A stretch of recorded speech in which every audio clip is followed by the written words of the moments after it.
നിങ്ങൾ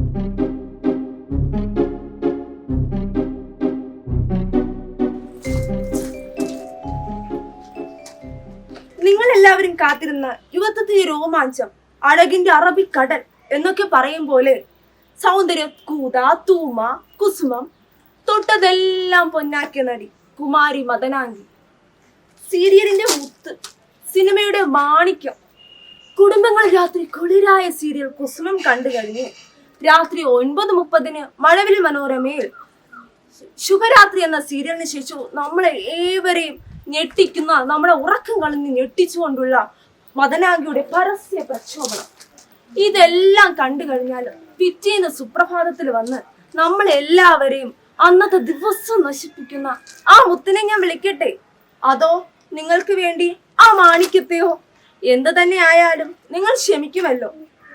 ഇന്നത്തെ നിങ്ങളുടെ എല്ലാവരുടെ നിമിഷം ദുർബല നിമിഷം, സോറി നിർമ്മല നിമിഷം. വന്നാട്ടെ കുമാരി മദനാംഗി.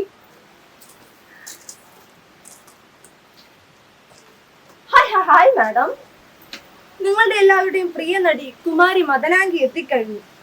നിങ്ങളുടെ പ്രിയപ്പെട്ടവർ, നിങ്ങളുടെ കൂട്ടുകാരി, നിങ്ങളുടെ ഉറക്കം കെടുത്തിയവർ, നിങ്ങളുടെ എല്ലാം.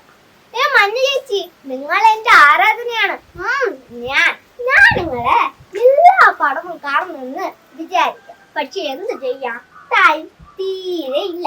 മനോരമയിലെ ശുഭരാത്രി സീരിയലിൽ നിങ്ങളെയാണ് ഞാൻ അനുകരിച്ചിരിക്കുന്നത്. എന്നെ കാണുന്നവരെല്ലാം പറയുന്നു മഞ്ഞുപിള്ളയുടെ ലുക്ക് ഉണ്ടെന്നാണ്. ശരിയാണോ? അങ്ങനെ തോന്നോ ചേച്ചി? പിന്നെ ഒരു കുട്ടം പറയുന്നു നമ്മളെ രണ്ടുപേരെയും കണ്ടാൽ ഒരു അമ്മയുടെ മക്കളാണെന്നോ. അത് ശരിയാണോ ചേച്ചിക്ക് തോന്നിയോ? പിന്നെ മഞ്ഞ ചേച്ചി, ഈ സാവടനെ ന്യായിയാക്കി എനിക്ക് അഭിനയിക്കണം എനിക്കൊരു ആഗ്രഹം. ഏതോ ഒരു കൂട്ടർ അതിന്റെ ചർച്ചയ്ക്ക് എന്റെ അടുത്ത് വന്നു. അതോ എന്റെ ചെറുപ്പം മുതലുള്ള സ്വപ്നം പൂവളിയാൻ പോകുകയാണ്. പിന്നെ നസീർക്കയുടെ ജോഡിയ ഇലിക്ക് ചേർത്തലും കെട്ടിവെടുത്തവും അവസാനം എന്നെ തൂക്കി കറക്കി നസീർക്കയുടെ കയ്യിൽ കിടന്നു കപ്പലണ്ടി കടലാറ്റെന്ന് രസിക്കാം. നസീർക്ക ഒരുങ്ങിയിരുന്നോളെ എന്റെ നായകനാവൻ.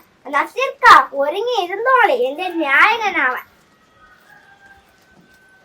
മാഡം ഹൗസിംഗ് കോളനിയിലാണല്ലേ താമസിക്കുന്നത്? അതെന്താ? അല്ല, മാഡത്തിന്റെ ബാക്ക്ഗ്രൗണ്ട് കണ്ട് ചോദിച്ചതാ. എന്താ മാഡം, എന്ത് പറ്റി? അത് ഞാൻ അടുത്ത് ചെയ്യുന്ന സിനിമയുടെ പാട്ടിലുള്ള ഒരു സ്റ്റെപ്പ് കളിച്ചു നോക്കിയതാ.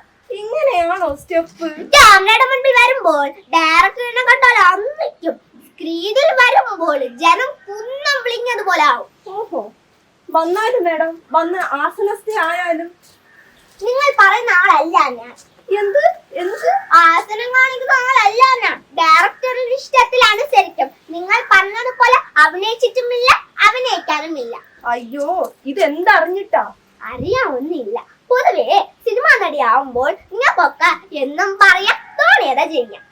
അയ്യോ മാഡം, ആസനസ്ഥ ആയാലും എന്ന് പറഞ്ഞാൽ വന്ന് ഇരുന്നാലും എന്നാണ് അർത്ഥം. ഇത്രയേ ഉള്ളൂ? ഇല്ല, പറ്റില്ല. അതെന്താ?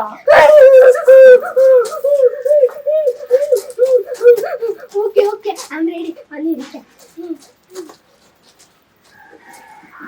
മാഡം, എന്താ പറ്റിയത്? എന്ന് പറ്റാൻ? അല്ലെങ്കിൽ എല്ലാവർക്കും എന്നെ പറ്റിക്കാൻ കഴിയും. ശരി, മാഡത്തിന്റെ 10 വർഷത്തെ ഈ കലാജീവിതമില്ലേ, അതിനെ കുറിച്ച് എന്ത് തോന്നുന്നു? ഒരു തരിപ്പ് പോകണമെന്ന് മാഡം, മാഡത്തിന്റെ ഈ കലാജീവിതത്തിൽ നിന്ന് മാഡം എന്തൊക്കെ നേടി? കൂടെ കൊണ്ടുപോകാനും കൂട്ടാനും പറ്റാത്ത പലതും. ഓ, എന്ന് വെച്ചാ? നല്ല പേരും ചിത്തപ്പറ്റും. മാഡത്തിന്റെ ഫാമിലി ഒക്കെ? അമ്മയും ഒരച്ഛനും 2 സഹോദരനും. ഒരച്ഛൻ എന്ന് വെച്ചാ?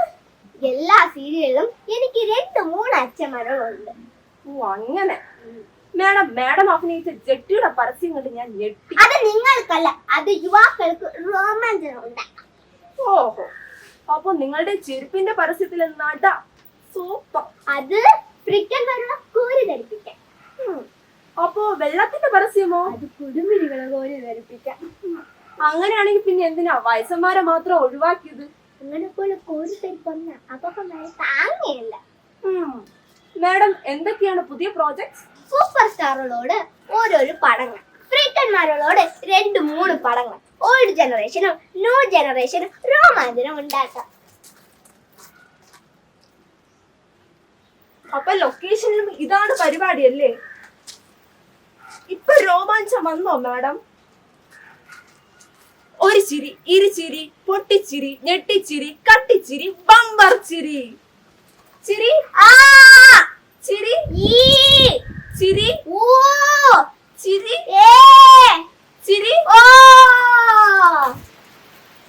പ്രിയ സുഹൃത്തുക്കളെ, എന്റെ പ്രിയ സഹോദരങ്ങളെ, സ്വാഗതം, നമസ്കാരം.